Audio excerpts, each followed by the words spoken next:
Welcome to the April 16th, 2024 regular meeting of the City of Ann Arbor Planning Commission. For detailed information on meeting procedures, please review the full printed agenda provided. Mr. Leonard, will you please call the roll? Can you say that one more time? Mr. Leonard, will you please call the roll?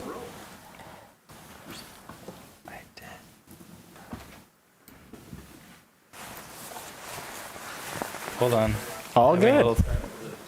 Yeah, no problem. Oh my goodness. Give it 2 seconds. Thank you for your patience.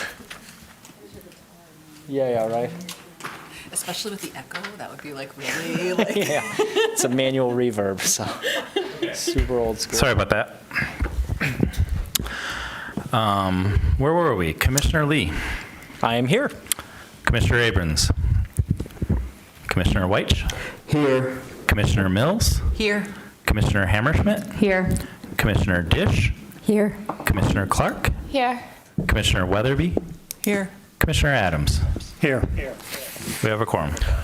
Thank you. May I have a motion to approve the agenda? Moved by Commissioner Weich, seconded by Commissioner Mills. All those in favor, say aye. Aye. Any opposed? Seeing none, the motion carries. May I have a motion to approve the minutes of the April 2nd, 2024? Moved by Commissioner Mills and seconded by Commissioner Weatherby. All those in favor of the motion, please say aye. Aye. Any opposed? None. Motion carries. Next up are reports of the Planning Commission and written communications. I would like to go to manager report first to give Councilmember Disher a quick second. Mr. Leonard. Thank you. 2 reports for you. One, a press release has been released, and we will be doing more outreach, but we have a series of open houses next week throughout the community for our comprehensive plan. We will be holding meetings on Tuesday, April 23rd at the Ann Arbor District Library at Traverwood, on Wednesday, April 24th at the Ann Arbor District Library at Westgate, and on Friday, April 26th at, you guessed it, the Ann Arbor District Library at Mallett's Creek. All of these will be from 4 o'clock to 7 o'clock p.m., and I hope some commissioners can pop in for one of those when you get a chance. Additionally, I am excited to introduce you to some new colleagues of Alexis and mine. So with that, I would like to introduce 3 new members of my team. I'm going to have them each just come up to the podium really quickly, introduce themselves, their role, and as you're going to be interacting with them in different capacities over the coming year, I thought it'd be a great opportunity to provide this introduction. So jump up, whoever wants to go first.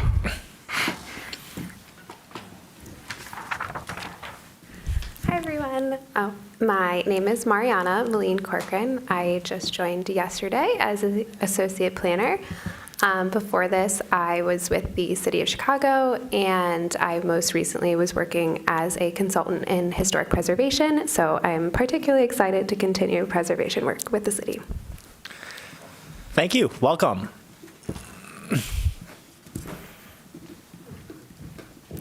Good evening, everyone. My name is Brittany Alexander. I'm here as an administrative assistant. I started yesterday as well.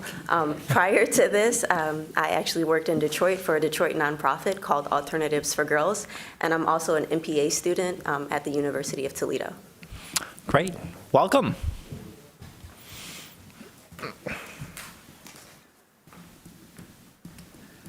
Good evening, everyone. I'm really excited to be working with everyone, and it's really great to be back in Ann Arbor after spending like the last 8 years in Brazil. My name is Julia Sheikh, and I'm one of the new associate planners here as well. Was doing sustainability work and teaching planning in Brazil, and previously worked in urban planning and redevelopment in Tacoma and Los Angeles many years ago. But I'm really excited to meet everyone and get to know everyone and work with everyone. Thanks. Thank you. Welcome back. They've concluded my report. Thank you, Mr. Leonard. And we will go to Councilmember Dish. Thank you very much for the flipping of the agenda of the usual order. So last night, Council approved the annexation of Riverside. which was we had voted for R1D, and that is how we, the Planning Commission, had voted that way, and that is how council voted. We also voted to release the roadway rights at 2845 South State Street, and we also approved the vacation of the portion of East Eisenhower at 2845 South State Street, both for the purposes of infill development in those properties, which we should soon be seeing a presentation for. Thank you. If I could add just one more thing. Another feature of last night's council meeting was the city administrator presented his recommended budget. And I am excited. Nothing's adopted yet, but the city administrator has recommended an additional planning position for the planning department. Part of the rationale for that was recognizing that we've, as part of with some new staff, we've also lost a lot of experience from some of our retiring planners. So there's to making sure we're maintaining capacity. And sometimes this commission and the council has thoughts about ordinance amendments and planning. It'll also offer us the opportunity to put some more resources into those as dedicated functions on our work plans rather than sort of trying to maybe space them into the spaces of development review in a little bit more deliberate fashion. It also includes a recommendation for a part-time zoning coordinator. In addition to, we have a current full-time zoning coordinator, which will help us with some additional permit review, zoning enforcement, sign review. Particularly, frankly, since the outdoor lighting changes were happening, we get quite a lot of inquiries on outdoor lighting, and it takes quite a bit of education about what the effect of that ordinance is and isn't. But in any event, we're really happy with the prospect of the capacity increasing should that budget proceed as recommended. Thank you, Mr. Leonard. Do any of the other committee liaisons or commissioner officers have any other report? Seeing none, written communications are included in today's packet. We're going to move on to section 6, which is public comment. This is an opportunity for persons to speak up to 3 minutes about an issue that is not listed as a public hearing on this agenda. We'll first call on individuals present to address the commission, then remote participants. To speak during this public hearing remotely, please press *9 by phone or use the raise hand feature if viewing through the web link. And for phone access, please call 877-853-5247 and enter meeting ID 977-6634-1226. City staff will select callers that have raised their hand using the last 3 digits of the phone number or by name if available. You will hear an automated announcement that the host is allowing you to speak, and when speaking, please move to a quiet area and mute background noises so we can hear you clearly. And for either method of participation, please state your name and your address at the beginning of your comments. Is there anyone present that would like to speak at this time? Seeing none, is there anyone who would like to address the commission remotely? Mr. Leonard. There are no attendees logged in currently. Got it. I'll give it 2-3 more seconds. Thank you. We're going to move on to, with that, I will close public comment. We're moving on to section number 7, public hearing scheduled for the next business meeting. I'm going to move right back to staff. Mr. Leonard. Yeah, China.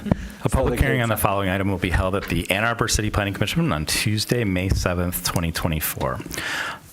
Southtown Conditional Zoning Statement Amendment, 1601 South State Street. A petition to amend the Southtown Conditional Zoning Statement of Conditions adopted and incorporated by Ordinance 23-24 to zone a 1.66 acre site C1AR Campus Business Residential District with conditions by restating paragraph 2D from quote, the property shall have no natural gas connections except for emergency backup power, to the proposed replacement language, the property will demonstrate continuous microgrid operation at 60 to 75% less carbon intensity than electricity incumbent DTE. Thank you. We're going to move on to agenda number 8A, unfinished business, which there are none, which takes us to section 9A, regular business. I'm going to introduce the petition 444 Huntington Place, annexation and zoning for city council approval. This is a request to annex this 0.61 acre parcel, an existing single-family home in Ann Arbor Township, to the city of Ann Arbor, zone R1B, single-family dwelling, and connect to utilities. The staff recommendation is approval, and we will first go to petitioner presentation. Ms. Liu, or is it going to staff? I think we'll go right to staff. This is a pretty simple annexation. I don't think we were anticipating a presentation by the petitioner, if that's okay with the commission. Oh, that's perfect. Thank you. As mentioned, this is a fairly simple annexation. Thank you. This is the 444 Huntington Place annexation and zoning. This is is it showing? Yeah, it is. This is a site located on the south side of Huntington Place, north of Getty's and west of Riverview Drive. Petitioner requests annexation and R1B, single-family dwelling district zoning designation. The request will allow the parcel to connect to city utilities, and it is within the contiguous bounded limits of the city. Some information in the staff report regarding existing and proposed zoning and dimensional standards and surrounding land uses. There are no unresolved comments. Our engineering department says that water and sanitary sewer services are available to the property, but storm sewer is not. And they have a note that a connection to sanitary sewer may require a professional engineer designed. The Planning Commission is a recommending body to the City Council, and we recommend approval of this. I have on the screen a zoning map showing that it is the location of the property, and you can see there is a hodgepodge of R1A and R1B zoning surrounding it. We have proposed R1B zoning designation. And I can open up, upon fumbling, I can open a aerial photo of this property. And here we go. And let me make it full screen. There you go. You can see the property here in the center of the page. Thank you. Thank you. We're going to move on to public hearing. This is an opportunity for persons to speak up to 3 minutes about this particular issue. We'll first call on individuals present to address the commission, then remote participants. To speak during this public hearing remotely, please press *9 if listening by phone, or use the raise hand feature. Using the, I apologize. If viewing through the web link for phone access, please call 877-853-5247 and enter meeting ID 977-6634-1226. City staff will select callers who've raised their hand using the last 3 digits of the phone number or by name if available. You'll hear an automated announcement that the host is allowing you to speak, and when speaking, please move to a quiet area and mute any background noises so we can hear you clearly. For either method of participation, please state your name and address at the beginning of the comments. And is there anyone present that would like to speak at this time?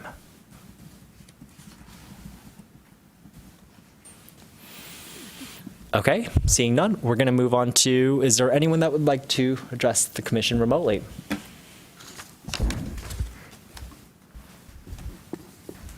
Hold on, somebody just popping on. Yes, we do. Great. Adam Juskevich, you have 3 minutes to address the Planning Commission. Hi, this is Adam Juskevich from the 4th Ward. I wasn't going to comment on this, so I just wanted to let you know that the audio on the Zoom feed does not appear to be working. So, Thank you. just letting you know. Thank you.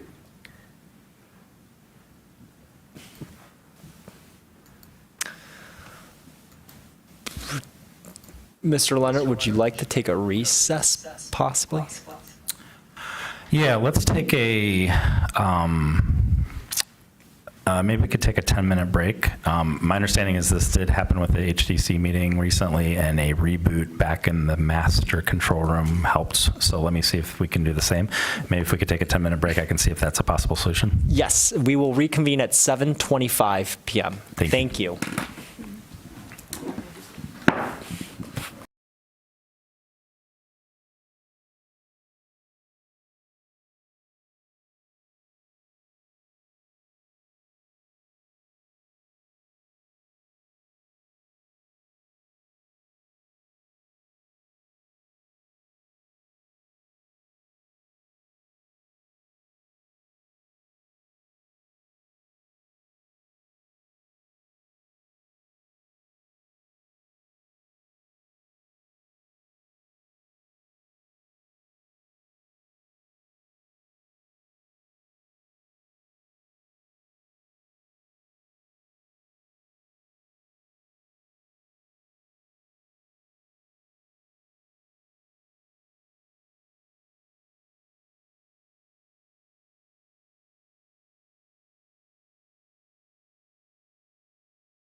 Mike, make sure he's ready.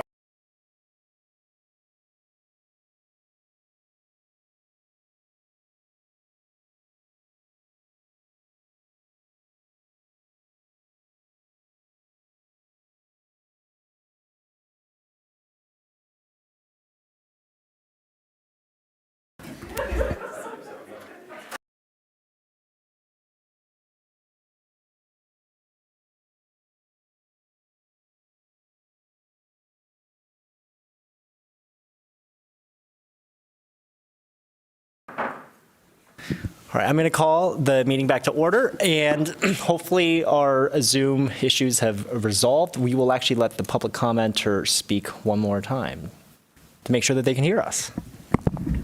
Hey, yep, it's working fine. Thank Perfect. you, sir. Thank you. All right, with that, do we have any other callers? We do not. Thank you, Ms.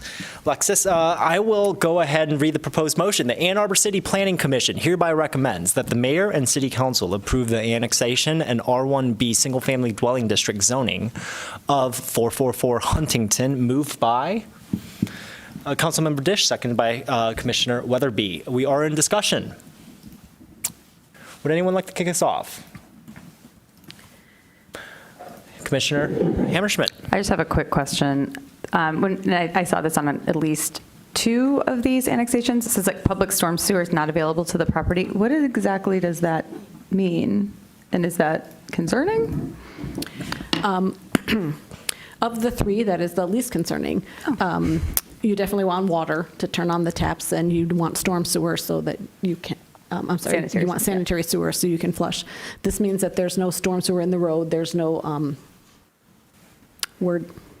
The thing. Yep. The word is not curb and gutter, but the storm drains.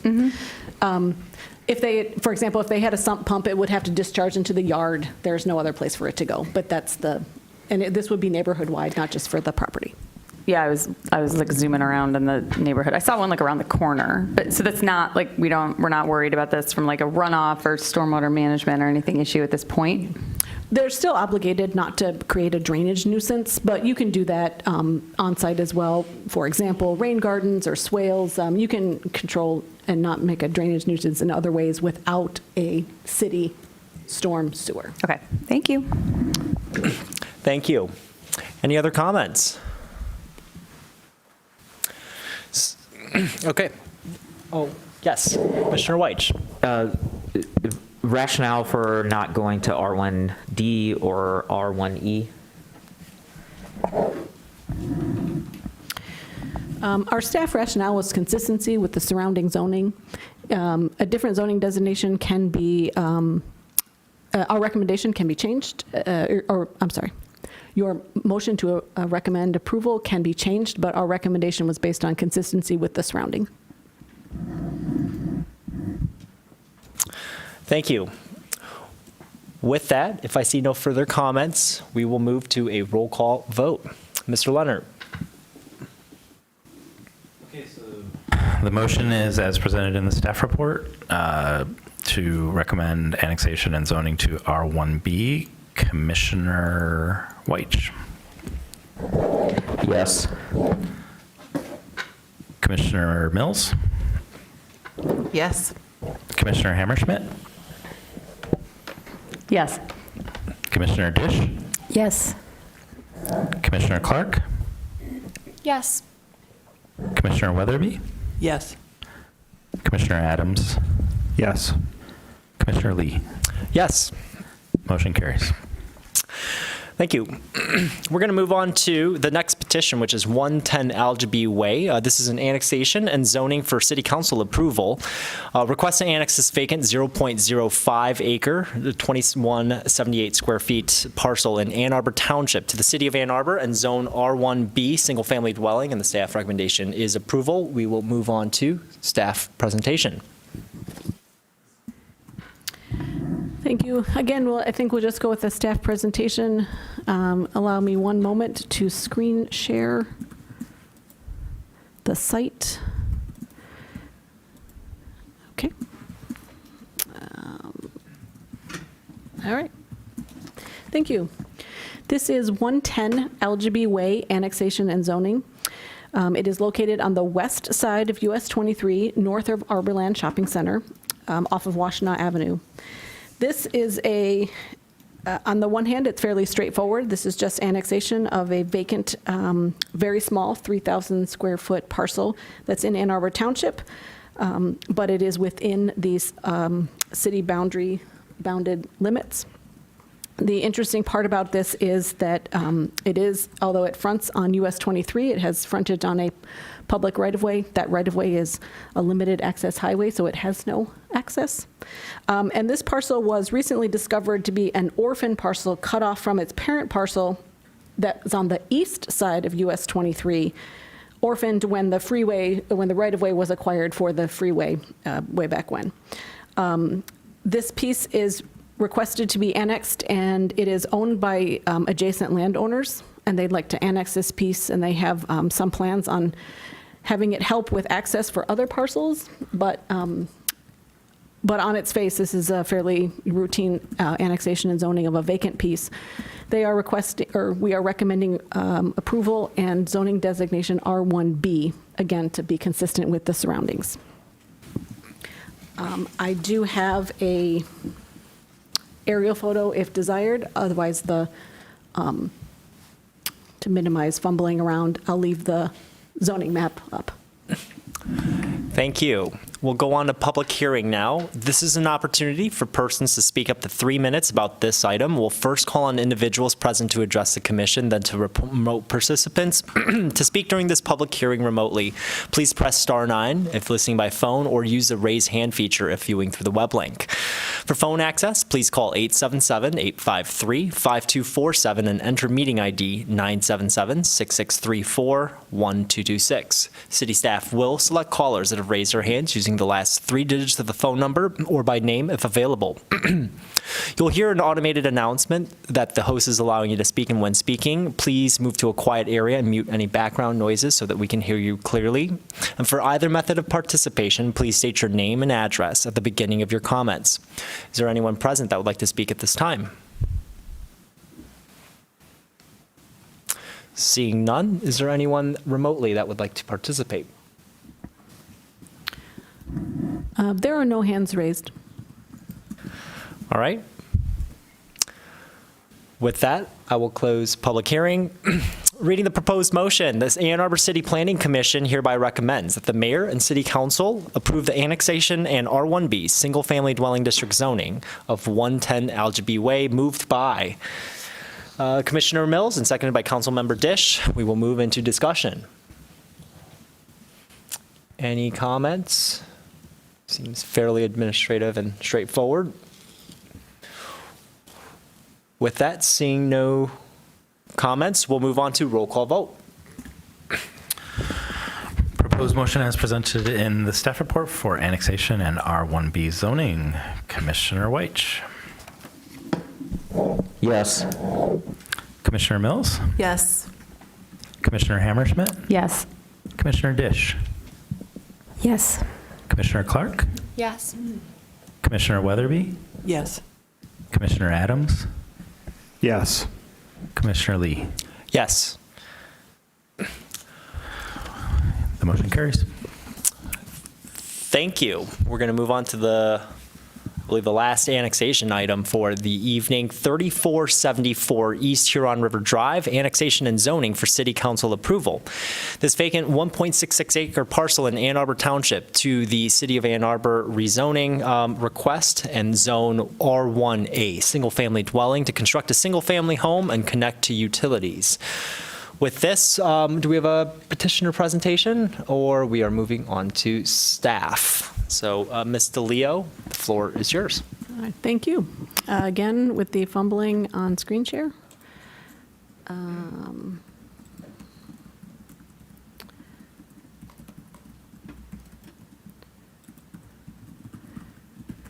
Zoom, screen share.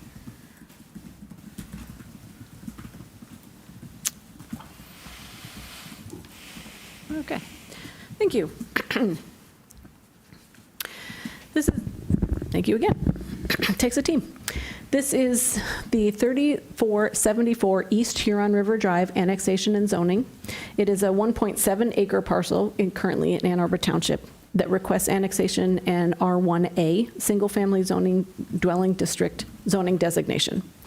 The parcel is within the contiguous bounded limits of the city, and the owner intends to construct a single-family home on the lot. Staff report details some of the dimensional characteristics of the parcel and the surrounding land uses. There are, again, engineering has noted that water and sanitary sewer services are available. Public storm sewer is not. On the screen, I have the proposed, or the zoning map with the, showing the site. And we have proposed the R1A zoning designation, again, for consistency with the immediate surrounding zoning designations.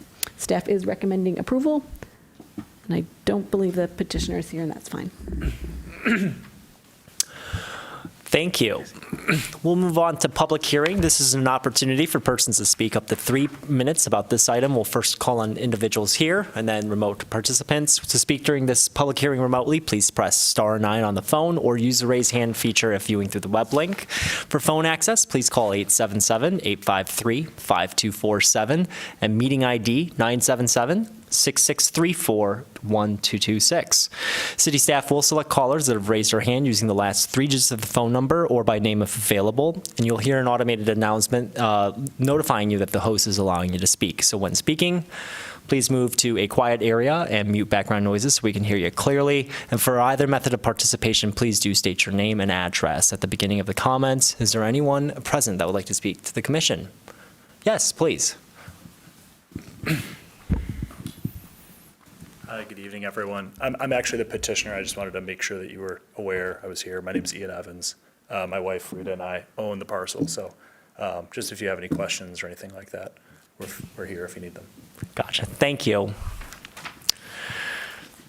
Is there anyone else present that would like to address the commission? Seeing none, do we have anybody remotely that would like to address the commission? There are no callers. Thank you. I'm going to read the proposed motion, which is that the Ann Arbor City Planning Commission hereby recommends that the mayor and city council approve the annexation and the R1A designation of 3474 East Huron River Drive, a single-family dwelling district. Moved by Commissioner Weatherby and seconded by Commissioner Mills. Discussion. Any comments with respect to the R1A designation? Commissioner White. Again, since these are like minimum 20,000 square foot lots, and this is a 73,000 square foot lot, is there any harm for us to move it to R1E or D? Yeah, I would say that there would be little impact to R1D. That would provide more development potential should the property owners wish to do so, but it wouldn't restrict a Them less to do what they dense want to do now. version of development. R1E would add a maximum house size of 2,000 square foot. So if that were, regardless of lot size, so that would change the development potential if for some reason they desire to do a larger home than that. Okay, so R1D wouldn't harm what they want to do, but it does set us up if that 73,000 square foot lot wants to be subdivided by a future owner. Okay, I would like to make a motion to amend the original motion to switch it from R1A to R1D. I suppose we will move into discussion. Well, I need a second, but I would also first like to ask the petitioners if they would be friendly to that kind of request. You have my motion on the floor, so you should either second it or not. Okay, seconded by Councilmember Dish. We're in discussion, and I would like to ask the petitioner actually if they would be friendly. So now we're in discussion of that proposed motion of rezoning as opposed to R1A, but to R1D. Is that right? Creates a little more flexibility to build, duplexes, triplexes, things of that nature. So, I mean, as I believe Mr. Leonard mentioned, as long as there's no additional structural requirements or restrictions on the property as opposed to R1A, we're totally fine with that. Gotcha. Thank you. Any other discussions? Provides more flexibility. Any concern on staff's part with respect to the non-conformity of, or like the inconsistency in an R1A? No, but I would, I'd like to point out, I was just pulling this up. I think that there is an error on our staff report that I want to just clarify for the Planning Commission. This question came up actually at the City Council. I don't think that water is actually present for this site either. I think it has sanitary sewer, but it doesn't have water nor storm sewer. I'll just provide that context. It's still developable, and I guess I'll just share that this question came up in regards to the Riverside parcels at City Council. And R1D would actually help with amortizing the costs if the petitioner or somebody else decided to run water infrastructure to that site. Spreading that cost, which can be significant over multiple homes, makes more sense.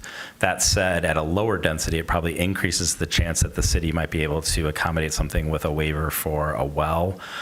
Similar to the conversation about storm sewer, like the denser it is and more impervious surface, probably the more difficult it is to address stormwater without connection to the city's system.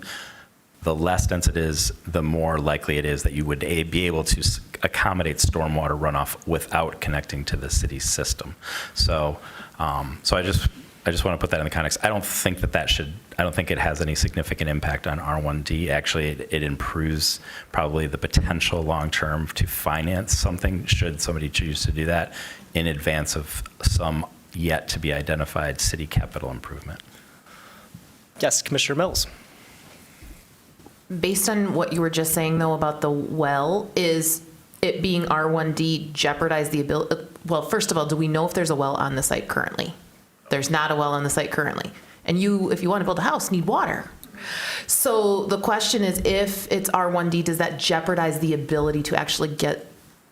I don't believe it would. The pattern of development that happens there. So again, I think as the petitioner indicated, as long as it doesn't, they probably have plans for it. I'm not familiar with those, but if those plans are for a relatively modest scale of development, a home, that's probably going to increase the chances. I can't speak for the Public Services Administrator by any stretch, but my perception is if that were developed into 10 homes under the smaller lot size for R1D, that might be more difficult to develop the well capacity to support that many homes. But then it makes it easier to finance extending this water infrastructure. So, okay. But to be clear, extending water infrastructure is very costly. Like, I don't know the specifics for this one, but I mean, you could be talking $500,000 depending on where and how far you're taking it. So I just want to be clear that it definitely more houses helps with that.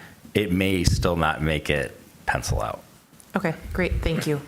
That this discussion doesn't change the fact, like what you said about being cool with R1D. Well, I just want to make clear, sure.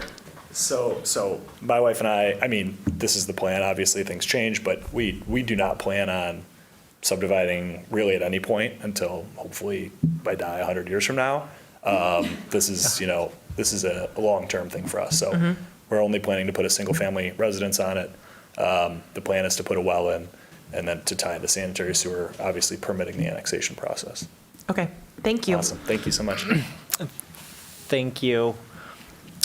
The one comment I will make about where the parcel placement is in relative to the neighborhood context, I'm referring to there's a book called Missing Middle Housing. It's by Daniel Perolik, and it talks about how you could do, kind of transitionary zones on a block, right? So if it's traditionally single family, you could have more graduated kind of like, let's densify maybe the corner. And so like maybe keep single family kind of in the center. How do we create incremental kind of improvements? My one point of kind of like consideration, it's not to say that I'm not in support of kind of what's happening here. One of the things we should think about is the location of this particular parcel is kind of like in the center of, kind of that neighborhood. So it kind of goes opposite of what that book kind of specifies is like, hey, what is kind of the responsible kind of transition of zones, right? And so should we have, R1D, for example, kind of on the block end area? Now, again, based on the intent of the parties, I don't think this is going to be a material concern. But also, one of the things that I think about is, has sufficient, and this is going to city council, so I imagine, sufficient notice and consideration will be had by the neighbors as well. But if we make that kind of a change at the table, I just want to make sure that appropriate public due process is completed in that respect. So just food for thought. Again, I'm not against the idea of creating additional density, right? We want to encourage duplex and infill development that creates more housing. But yes, Commissioner Mills. I just want to clarify that this is still a single-family zone, so duplex is not allowed. Oh, sorry. It would only allow for more single-family detached homes, each one of which could have an ADU, but it would not, it doesn't allow for duplexes. In case in the conversation you suddenly thought, what we want there is a duplex, that's not what we're talking about, just to be real clear. And to be clear to your neighbors who might be listening, or maybe they're not listening. Thank you for the clarification, yes. With that in mind, does anybody else have any other kind of comments with respect to the change to R1D? Right now, that's the motion we're reviewing. Seeing none, I think, do you want to do a roll call vote? We can do a voice vote on the modification. Okay, gotcha. With respect to the motion to modify this to an R1D, all in favor say aye. Aye. All those opposed? Seeing none, the motion carries.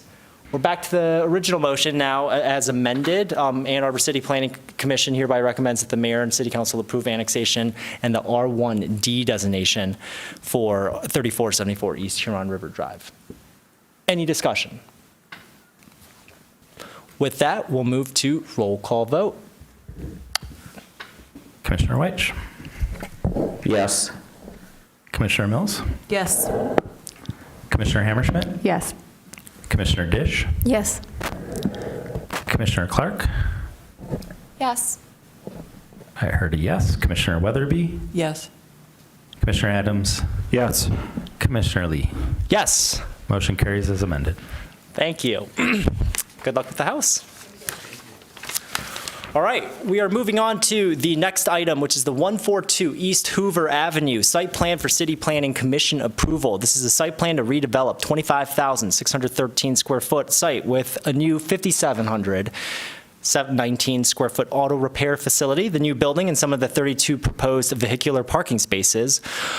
Along with the required site improvements, will be constructed in Phase 1, and the existing building will be demolished, and the remaining proposed parking spaces will be installed in Phase 2. Site includes 142, 144, 146 East Hoover Avenue, zoned C2B Business Service. And we will move on to petitioner presentation. I believe in person we have Steve Brower, Jeremy Griffiths, Jason Fontman, and Alan Pruss. I'm Dave Davis. I'm a civil engineer on the project. Hi, welcome. I just have a couple things to say. As you know, Hoover Street Auto is an existing business located on the south side of Hoover between Green and Main. It's about 700 feet north of the big house and has been in operation for over 20 years as an auto repair shop. The proposed development is an expansion of the existing business operations and includes the construction of a new 9-bay auto repair facility. The development plans to combine the current parcel and the two east adjacent parcels, as well as demolishing the existing building and the two houses. The site includes a new building, stormwater management, landscaping, site lighting, bicycle parking, and a curbed parking lot, including EV and ADA spaces. The stormwater management plan includes 2 bioretention areas and an underground detention system that outlets to the storm sewer in Hoover Street, or Hoover Avenue. The project intends to utilize the existing sanitary sewer and water service leads. No sanitary sewer flow mitigation is required. Trash and recycling will be stored in hand carts located in an enclosure on the south side of the building and picked up curbside on a weekly basis. The development is not projected to exceed 50 trip-ins, so a traffic impact analysis is not required.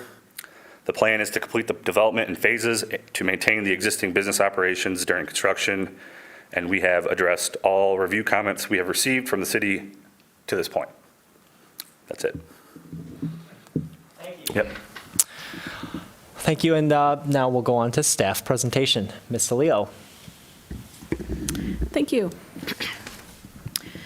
I'll just summarize some of the high points of the staff report. Again, this is the 142 East Hoover Avenue site plan. It is a site plan for City Planning Commission approval. As mentioned, the location is on the south side of Hoover between Main and Green. It is currently a 3-parcel site with the existing Napa Auto Care plus 2 residential buildings on it. It's a phased project. The first phase includes demolishing the 2 existing homes and then in that spot building a new auto repair facility, and then in phase 2, the existing building would be demolished to maintain almost seamless operations. The staff report goes through some of the development details, such as the lot area, the proposed floor area, and so forth, as well as the landscape plan, some of the stormwater management system. There are no outstanding comments that require site plan changes. There is a comment from the Office of Sustainability and Innovation regarding their sustainability review. But our staff review has concluded that the project is in compliance with applicable development standards and standard specifications. We are recommending approval with 2 conditions, and that relates to how the project will move forward after approval and upon completion, because this is a site plan for Planning Commission approval. Happy to answer any additional questions, but staff is recommending approval subject to the 2 conditions noted in the motion. Thank you. We're going to move on to public hearing. This is an opportunity for persons to speak up to 3 minutes about this particular item. We'll first call on individuals present and then remote participants. To speak during this public hearing remotely, please press *9 if viewing by phone, or use the raise hand feature if viewing through the web link.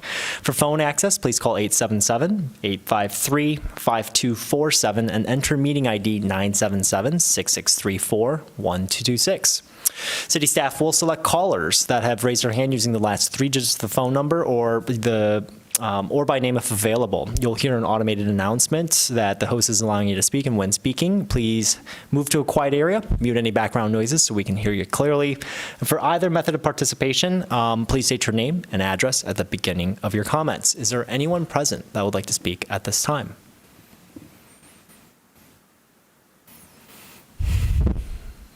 Seeing none, are there any remote participants that would like to speak? There are no callers. All right. With that, we'll conclude public comment. Proposed motion that I'm going to read is the Ann Arbor City Planning Commission approves the 142 East Hoover Avenue site plan, version 4, dated March 22nd, 2024, subject to combining all lots prior to application for any permits except demolition permits, and depositing $2,440 to the city tree fund to mitigate 10 caliper inches of landmark tree removal at $244 per inch prior to the issuance of any certificate of occupancy. Moved by Commissioner White, seconded by Commissioner Weatherby. We are in discussion. Who'd like to kick us off? Councilmember Dish.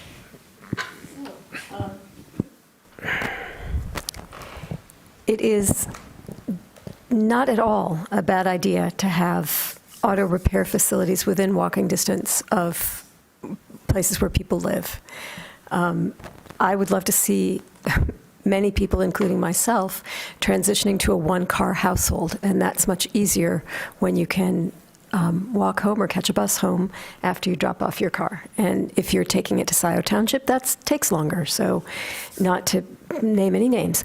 But so I think this is I think that in many ways, I know that we want to transition away from a car-centric present, but it is a transition, and so we need to assume that people will go from more cars to fewer cars. And I know that we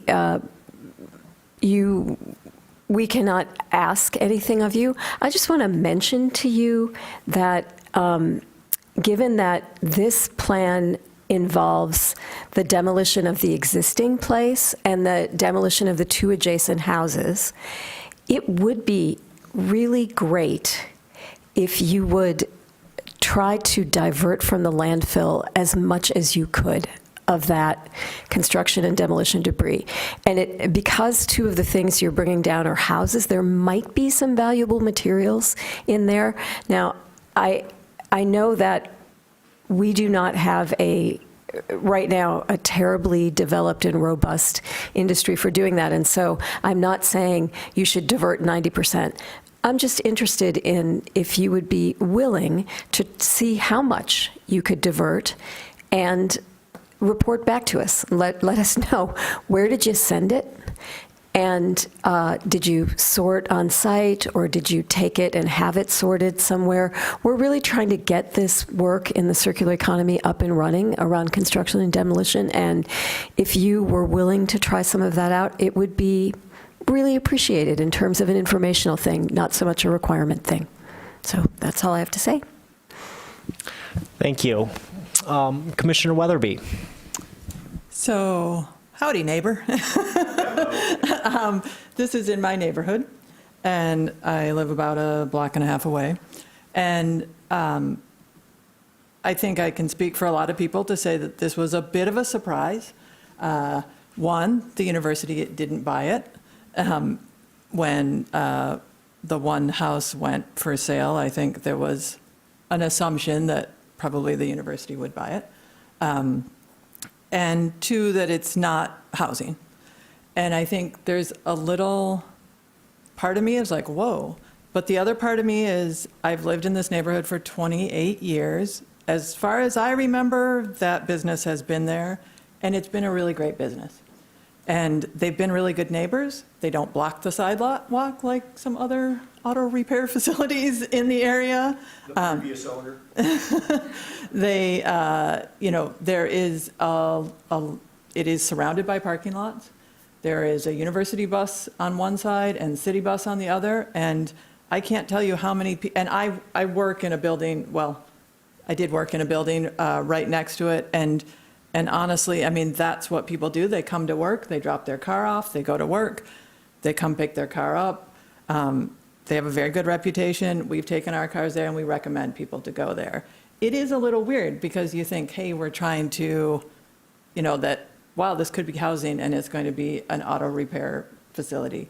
But that's for now, and it's a good auto repair facility, and I think it looks like, they're going to presumably continue in the same way that they have in the past many years. And I think it's one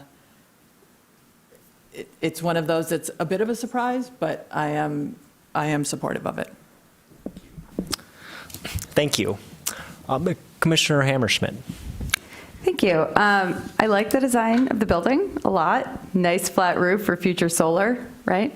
I just have a question, because I didn't notice this on your website right away, and Councilmember Dish was talking about, in general, I think, we're trying to make more multimodal choices for people. Maybe people don't have, they can transition down to one car, but also people will be making transitions to EVs. And I notice you're also doing EV parking as you're required. Do you guys do repairs on EVs, or is that something that you're thinking, planning, training for in the future? And not owning an EV, I don't even know what the maintenance is on that, but it's coming. We are preparing for the EV. We know that's coming. Right now, it's a small, very small percentage of what we see in the repair. There's still a lot of the normal cars. And there will be. Running around, and that's going to be going on for a while. But we are preparing and actually have a couple people who are very well trained in EVs. There's just not a demand for it yet.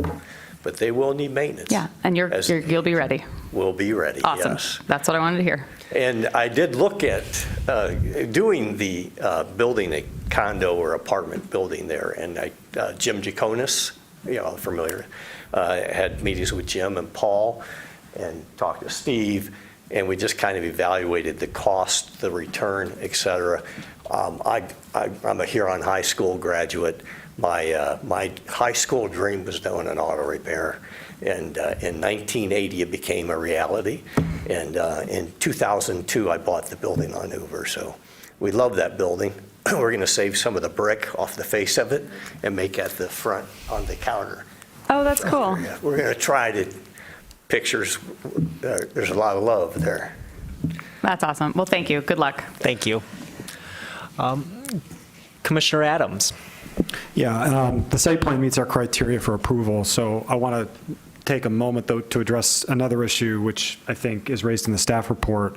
There's a comment at the bottom regarding OSI's recommended denial of the site plan because it doesn't align with the carbon neutrality goals in the 820 plan.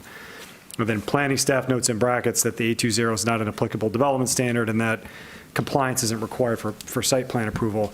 When I read this, I wondered whether there's a change to process or ordinance or code that would eliminate the need for planning staff and OSI staff to have a back and forth that would result in that kind of comment in a document like this, that we're having discussions about how to use staff resources more appropriately. If OSI staff doesn't have a development standard to apply that could alter our analysis of a project, it's not obvious to me why planning staff needs to engage them at all and that they need to be reviewing a site plan. That feels like a waste of staff resources on both sides of the house. And that dovetails into the comments we received from OSI staff back in February during the working session about they often feel like they're struggling to apply the right development standard when they're reviewing a project. So that comment made me think that we need to maybe re-engage in that discussion about what we want them to do and why we're asking them to do it, because having planning staff chase them down and have them reviewing a site plan when they can't impact our analysis of it, I mean, that is just wasted calories. That's all I had to say. Thank you. Commissioner Mills. I do not disagree at all. And thinking about the places where there is discretion, I think is the right use of resources there. I will take the opportunity to just say that I spend a lot of my time talking about renewable energy.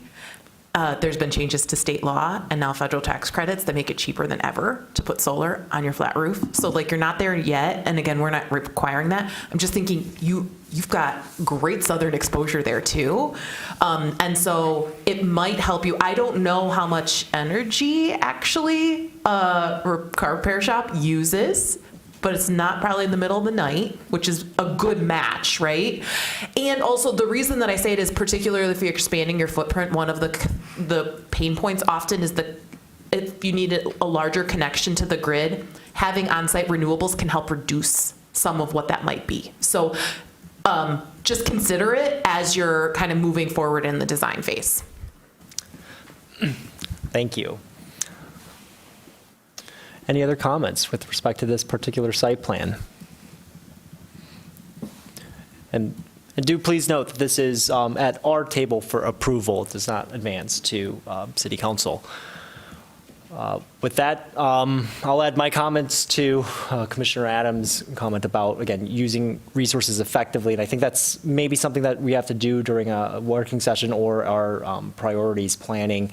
One of the challenges I think we have is whether zoning enabling act provides for utilities or essentially electrification or kind of the sustainability elements to be evaluated or governed by, I think, zoning. So that's something I think we certainly do need to discuss further, but I do agree with you that plainly speaking, yes, we hear it. We simply are empowered to apply the Unified Development Code as it currently stands, and with that, it does comply with all of the standards. So with that in mind, I think if there's no further comments, I will go to a roll call vote.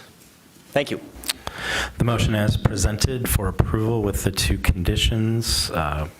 Commissioner White? Yes. Commissioner Mills? Yes. Commissioner Hammerschmidt? Yes. Commissioner Dish? Yes. Commissioner Clark? Yes. Commissioner Weatherby? Yes. Commissioner Adams? Yes. Commissioner Lee? Yes.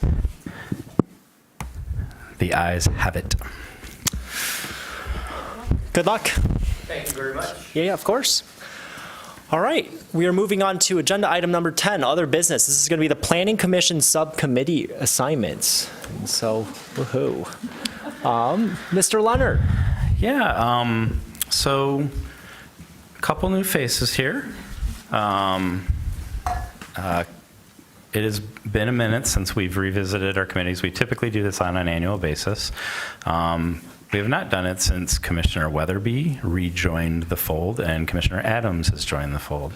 So this is an opportunity for you as the commission to see who wants to do more work and what capacities.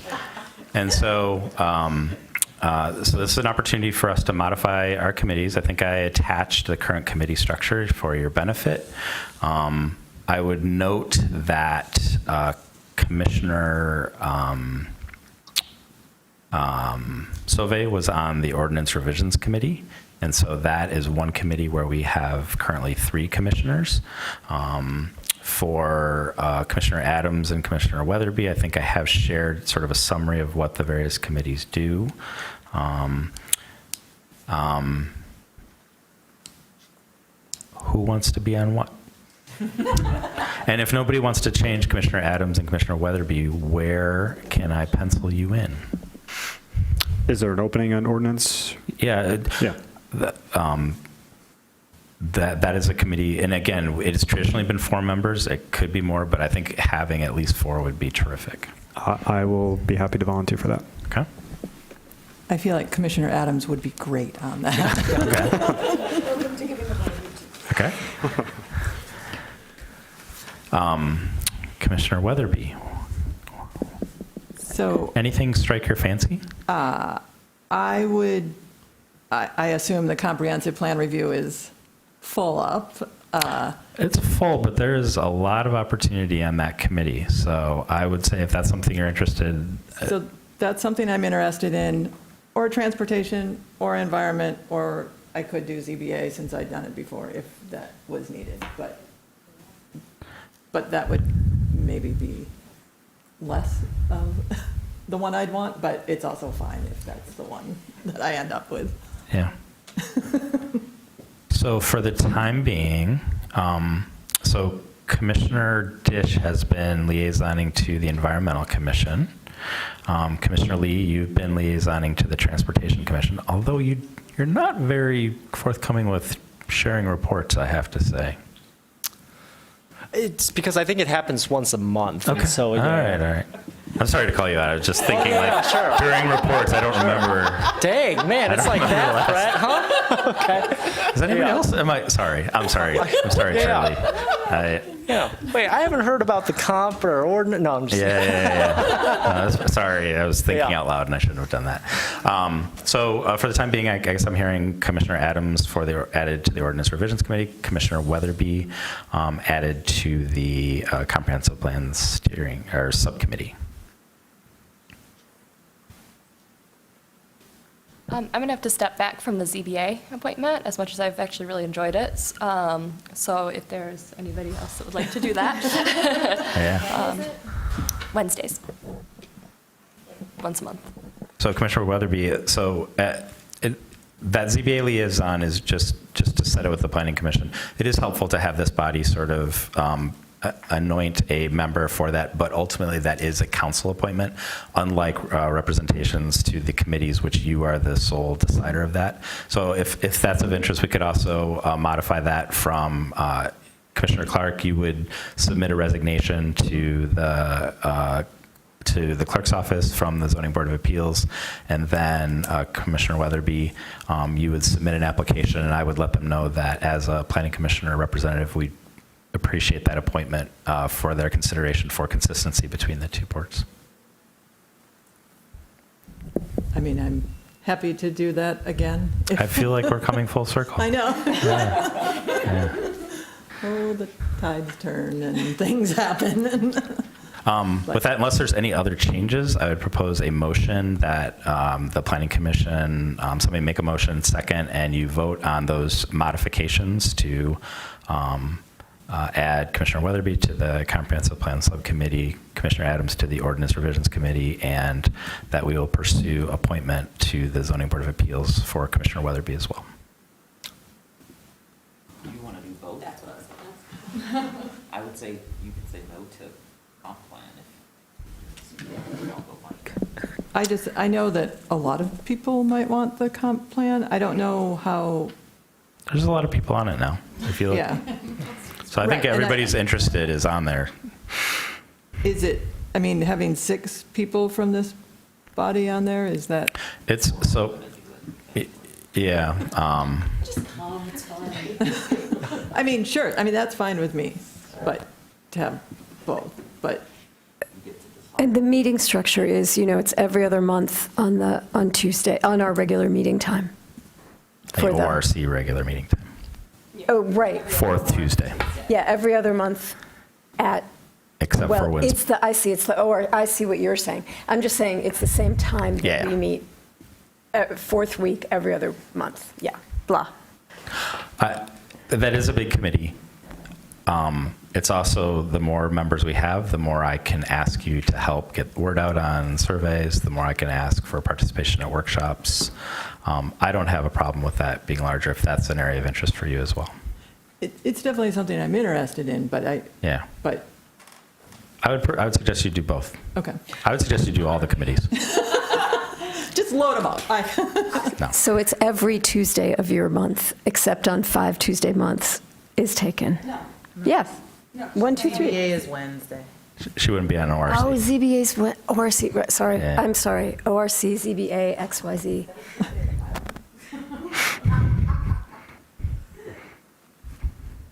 Commissioner Lee, you have a, Oh, yes, Commissioner Mills. I'm trying to read body language and also feeling like maybe we should also say, is there anybody else that wants to be on ZBA? In case, I looked at it, I cannot say yes to another meeting. But I would just say, it's really helpful, especially like with ORC. Like there's things that come up that get brought here so that we can figure out where we need to change the ordinance. So I would just, in case you felt like you needed to be saved, I was trying to say like, that was the fourth thing that came out of your mouth in terms of what you were interested in, and I wanted to recognize that. Thank you. I mean, I was on it before, so I know what it is, and it would be fine. So I have no, I mean, it's interesting. We're not selling this. Just say no. can I get a motion before she changes her mind?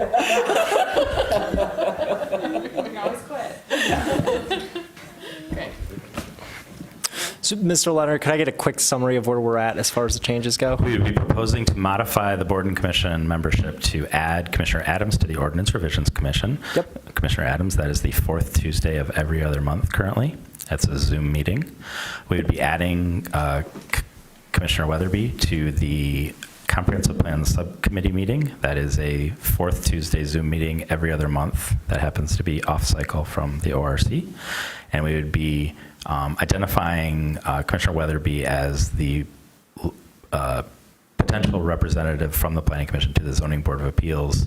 That would be subject to Commissioner Clark resigning from the Zoning Board of Appeals to accommodate her schedule, Commissioner Weatherby applying, and the mayor and council finding Commissioner Weatherby a suitable candidate.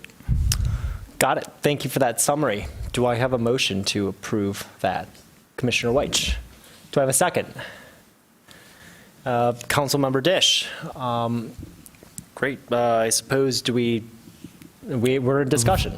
Yeah, discussion and then a voice vote would be fine. Okay, got it. Any other further comments? Good.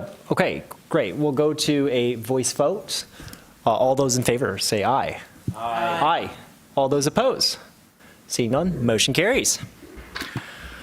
Thank you. We're going to move on to agenda number 11, which is public comment. This is a second opportunity for persons to speak up to 3 minutes about an issue that is not listed as a public hearing on this agenda. We'll first call on individuals present and then remote participants. To speak during this hearing remotely, please press *9 if listening by phone or use the raise hand feature on the web link. For phone access, please call 877-853-5247 and enter meeting ID 977-6634-1226. City staff will select callers that have raised their hand using the last 3 digits of the phone number or by name if available. You'll hear an automated announcement that the host is allowing you to speak. And when speaking, please move to a quiet area, mute any background noises so we can hear you clearly. For either method of participation, please state your name and address at the beginning of your comments. And is there anyone present that would like to speak to at public comment? Seeing none. All right. Is there anyone that would like to address the commission remotely? There are no Zoom callers. Got it. I will, with that, we'll close the public comment. I'm going to move on to agenda number 12. Is there any commission proposed business? Yes, Mr. Leonard. Technically, I am not a commissioner, but thank you for the opportunity. I do want to share a proposed ordinance change that I've forwarded to the City Council that is going through the review process that has not yet been scheduled, but I anticipate it being scheduled in an upcoming agenda. You'll recall last year we spent a couple times going over our bylaws, and some of the changes that you requested necessitated some changes to Chapter 8 of the City Code. That is the chapter that establishes the Planning Commission, and it specifically established the requirement that a 6 affirmative vote requirement was required to advance any petition.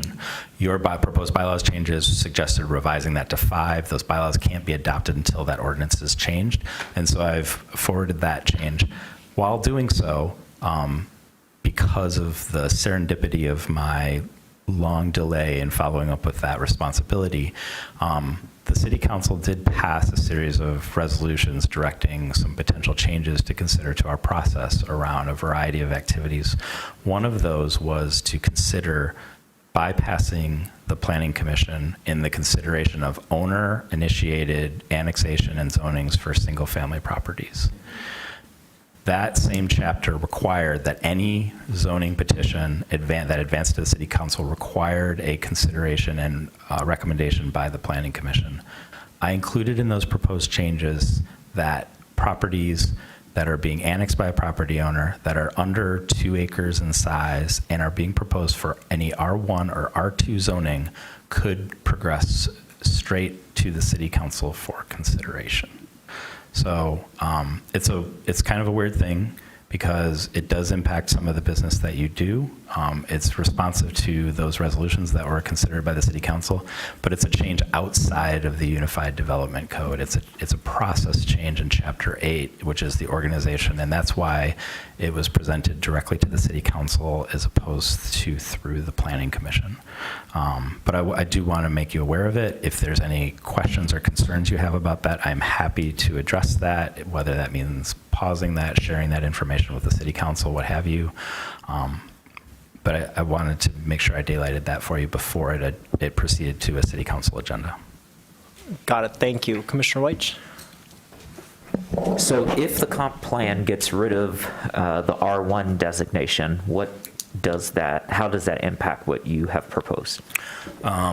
It's a good question. We would have to, if the zoning framework that results from whatever the comp plan doesn't include R1 or R2, it would render that exception basically null and void because we wouldn't have anything that met that criteria. But so it would be an orphan in the city charter then, because City it's code. in the city code. So it'll be an unenforceable rule change because part of changing the city charter doesn't have to go up for a vote. The city code doesn't have to go for a vote. It's just like a rezoning. It's a legislative Okay, so it stops at council. That was my big thing is we have this artifact that would be in there. Okay. Thank you. What does the timeline look like, Mr. Leonard, for something like this, just broadly? It could progress. I probably put it in for the May 6th or 7th. I forget the council meeting, the first council meeting in May. So it could, if absent me changing anything and it making it through the review process of the attorney's office and the city administrator, it would appear on that agenda for first reading. And because it's not a zoning change, it could proceed to a second reading and public hearing at the next meeting. Typically, zoning actions require about a month delay in order for us to meet the statutory requirements for notice. This wouldn't be a zoning action. It would be just an ordinance change. So the timing could result in the change being effective around the end of May, early June. Got it. Thank you. All right. And then, I'm sorry. Were you going to say something? One of the things that I actually wanted to bring up, similar to that, was Commissioner Adams sent me a good email about one of the items that City Council has actually passed, and that is the resolution 24-0511. It's to apply local zoning and land use regulations in a manner that supports housing development at all income levels, and how that actually changes some of the deliberations that we have here. And so I just wanted to put that on the radar for folks. Commissioner Adams, I don't know if you want to speak a little further towards that and or actually circulate. I think I did appreciate the email that you sent, which again does help to kind of frame the issue at hand of how we evaluate projects. Yeah, I mean, I spent a portion of my vacation, much to my family's chagrin, reading those resolutions and thinking about them. A lot of the 4 resolutions are not self-executing to the extent that they require further action by the administrator or by City Council. But some of the language in there, at least as I read it, and I think I'm reading it right, is immediately effective. The direction to, staff, planning, all parts of the planning process to prioritize certain characteristics in the consideration of projects would, alter the way that, and I was just thinking of some of the PUD deliberations that we've had recently regarding the proportionality discussion around density. Those resolutions, again, and the way I'm reading them, would completely flip that analysis around. And that directive in that particular resolution doesn't require any action. It is what it is. It's a direction by council to weight something a little differently in terms of how we consider a project. So the reason I sent it to Brett and I sent it to you, to flag it and maybe start a discussion about how we want to implement that as a body, because it struck me. That's it. Yeah, no, thank you. And again, I think we talked about the utilization of PUD over at the Church Street project, the increase in density not being proportional to the public benefit. But this directive actually would indicate, the bigger it is, the smaller it actually needs to really afford in terms of public benefit. And that's one, I think, it's an apt reading of it. But just for awareness purposes, I think it probably permeates from staff review, I believe, probably at the onset, but it should help to frame kind of the way we also discuss things. Yeah, no, I 100% think that we need to discuss it. I don't agree that it turns it on its head. I think it adds a complicating factor. I think we do need to figure out how we bring that to the process. To go back to the conversations about the PUD, we still have a lot of standards in the PUD that we have to be mindful of. I think we need to have those discussions, and frankly, I think I know they exist. I frankly haven't spent a lot of processing time from my perspective as to how that impacts the staff work that we do. In the context of 5 PUD standards, how does that directive impact one or all of those 5 PUD standards? It doesn't supersede those, but it might influence how we address those, and so I think it is. I think it's a worthwhile discussion. I think bringing the Planning Commission to that discussion too as well, because you have some agency in how you review these as well. So I think that's going to be important, not just for me and my team doing it in a vacuum and just having that transaction at the table. I think how we want to incorporate it into our process is going to be helpful. But I probably have more questions than answers with it right now for those reasons, because it is going to be a balance. How I think some might read that as determinative. It is. It will not, again, to emphasize, cast aside the other standards that we have to be mindful of. It will not cast aside a reliance on our comprehensive planning documents to make sure that we're making legally defensible decisions. So, but it definitely transmits a message to us that we want that to be part of the consideration. We want it to carry a lot of weight where it does apply. So, yeah, and maybe to clarify, I'm not saying that the ordinances change the standards for PUD approval that are codified into the UDC. Not at all. I'm saying that, for example, when considering the negative impacts of a project, this is expressing a legislative prerogative to say, well, density, building as much housing as possible is something that we don't view as something that needs to be offset by other positive parts of a project in order to justify approval or a recommendation of approval. In the same way, and I've practiced in federal administrative law, in the same way that an executive directive doesn't change a congressionally passed statute, but agencies react to that, right? Administrative bodies within the entire federal structure react when the executive says, we want you to weight these things differently when you're exercising your discretion. So that's how I was reading it. I was reading it as we're applying that test that's in the UDC, some of the things that I recognize as fairly familiar standards and modes of analysis in the planning process might change fairly radically. It just depends on what we're talking about. And I think, I would say that, I think we've had that conversation. We've had it at the staff level, you've had it at this table. That's borne out in discussions over these PUDs, that's something that we let's we can consider some recent examples, from a staff perspective. Yeah, I can tell you, I get that. And that's why we come to those saying like, yeah, R4C is not appropriate for some of these. There's another opportunity to go there. And that registers with me that yes, and housing is a value. It's clearly a policy value for the city. That is part of the justification, I think, why us and you at this table should say, should we consider anything else here other than what the plan says and what the zoning says? And I think the answer to that, in both from our perspective in those projects and yours, and at least, I guess, one and not in the other, are recent ones that I'm thinking of, were, yeah, housing is we see that policy desire justify this one. We didn't see it justify the other one. And that's because I think, just as you said, you're not pulling away those ordinance standards. That was one factor to consider. But I like how you framed it. I think that's a clear policy decision that one of the things that you will face at this table is that sometimes density is perceived to be negatively impactful to an area. That's a policy statement to our council that people might think that, but from your appointers, they want you proffering projects that don't look at that as a negative. No, I appreciate the discussion. I think as an action item arising out of this, I would encourage commissioners, if you haven't taken a look, to read the economic development resolutions from April 1st. And then perhaps we could put it on a working session while it's fresh so that we could just have, again, kind of an inclusive engagement after we've had some time to process. So yeah, and there are some things, and I just want